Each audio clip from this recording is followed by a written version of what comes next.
Many cameras gathered outside the Guildhall in London. What is it? Stump speech by Nick Clegg or Gordon Brown or what's the other one called? Oh yeah, David Cameron. No. Much more important than that. It's a gathering of a whole bunch of chefs. We're here for the 50 Best Restaurants in the World event. The world's media is here, so are we. And I'm going to go and try and grab René Redzepi of Noma, who came third last year behind the Fat Duck and El Bulli, to see what he thinks his chances are of doing a bit better this year. So René, we are standing outside the Guildhall of London, quite a grand place. We're here for the 50 Best Restaurants in the World. Have you got any idea where you stand in the rankings? Well, honestly, I feel a quite positive vibe. You feel a positive vibe? Yeah, I feel a positive vibe, but last year we were number 3 and you feel a positive vibe, so I don't know, I mean, I'm guessing that we're still in the top 10.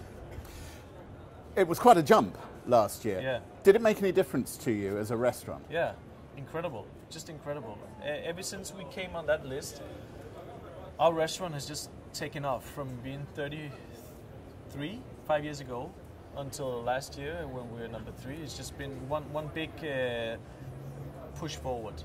And a lot of it, of course, I mean, obviously we have to cook well. That's number 1. And somehow this list just puts a lot of spotlight on your restaurant. And our restaurant is in Copenhagen, a spot where people don't usually travel for gastronomy. People are flying into your restaurant. Yeah. I did it. I flew from London to have lunch. Honestly, it's super positive.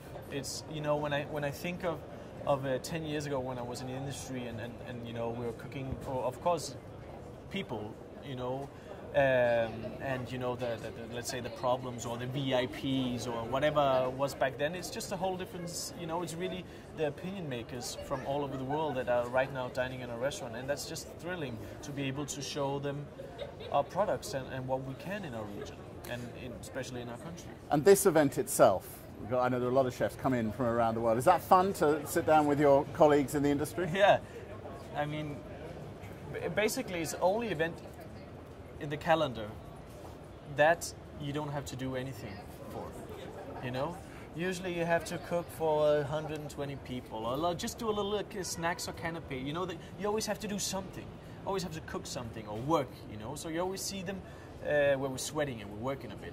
This is the one event in the calendar where we just enjoy ourselves, have a drink, and give each other high fives and congratulations mate and so on. It's fantastic. If you were to come ahead of some of the big names tonight, yeah, like El Bulli, like the Fat Duck, how would that feel?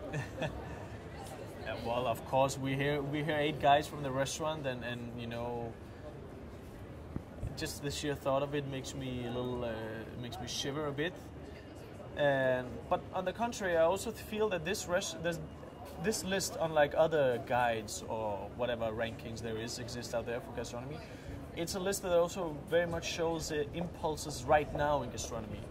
And we haven't acknowledged that the impulses right now is very much, people are very much looking to the north. So it would be fantastic and just an extra, let's say, boost if we could do that, to see, like an extra, we are doing the right thing, we should push forward. Do you think you're pushing your agenda, the very regional, local agenda that you pursue at Noma, in a way that can be picked up by others? In our region, yes, for sure. In our region, I mean, basically what we're showing in Copenhagen is that if you can do it in Denmark, you can do it anywhere.